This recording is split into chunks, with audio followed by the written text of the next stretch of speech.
everyone. This video is going to be about henna and indigo and how I use both of those to color my gray hair.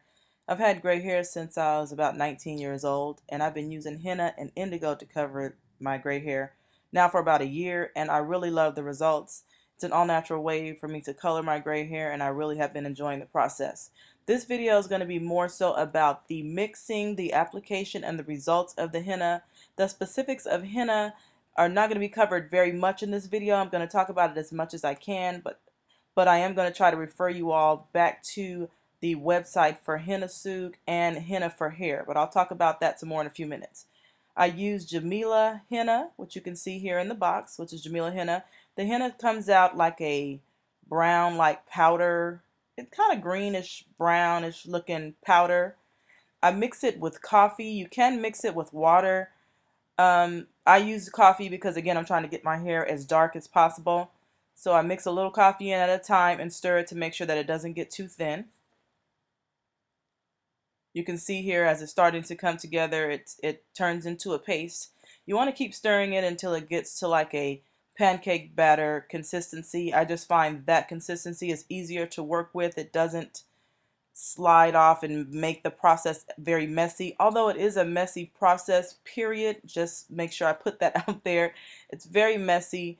Please make sure that you wear protective clothing. If you can wear plastic over your shirt or a shirt you don't care about, an old towel that you use, or a towel that you just want to use specifically for times when you're doing henna on your hair. That way you don't mess up numerous towels, you just mess up that one towel.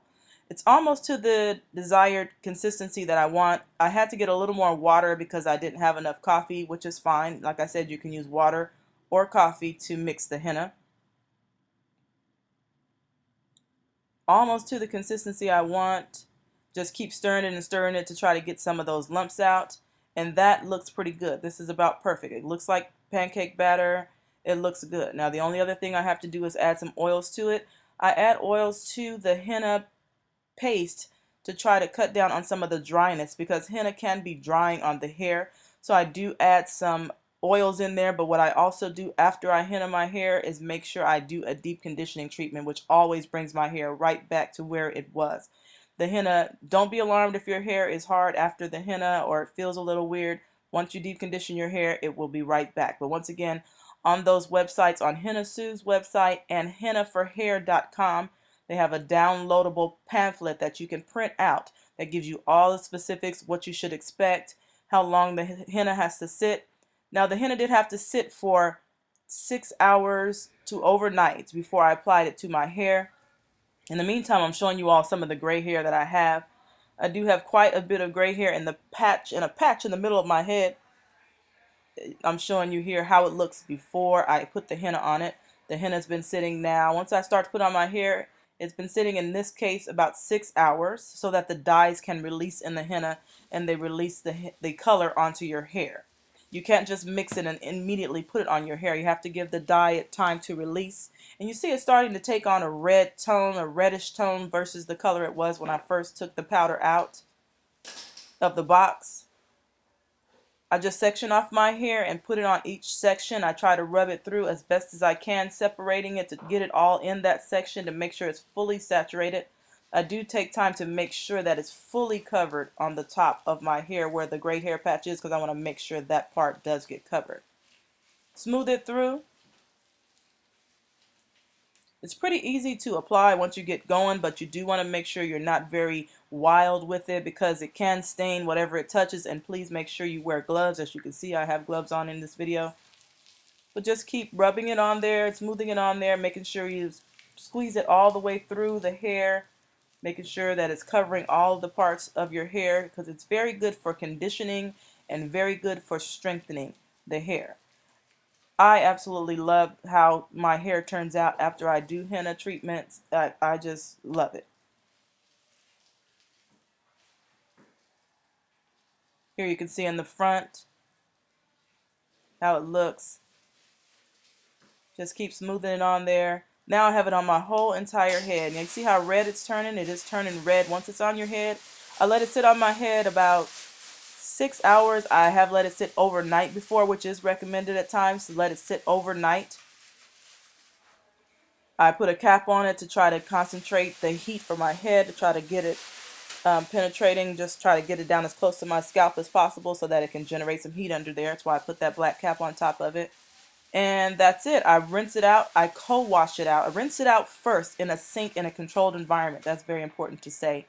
And then I co-wash it out. I co-wash it out with conditioner, and that's it. No shampoo. But this is my hair after the henna process. You see how red it got? It got really, really red, like a coppery, orangey red like color. Now, if I wanted that color to stay in my hair, I would stop right here, but I generally tend to like my hair black. So I am going to go ahead with the next step, which is the indigo step.